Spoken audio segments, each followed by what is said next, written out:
In English, we can say, I'm going to buy a house, or we can say, I'm going to buy the house.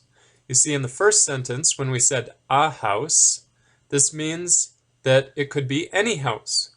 In the second sentence, when we say the house, this means you're buying a specific house. So I'm going to buy a house, could be any house. I'm going to buy the house, you're specifying which house it is. Okay, so in Arabic we have the exact same thing. Baytun means a house, it could be any house. And al-baytu. Al-baytu is the house. Baytun is any house. Al-baytu is a specific house. So we already went over prepositions. Fi, ala, min, ila.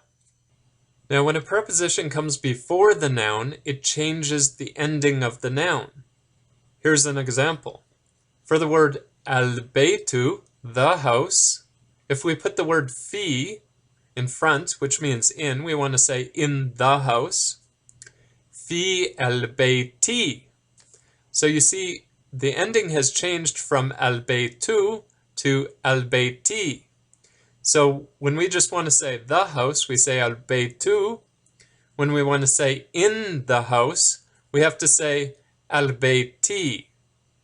Okay, now what if we want to say in a house, but we don't want to specify which house it is. We just want to say in a house.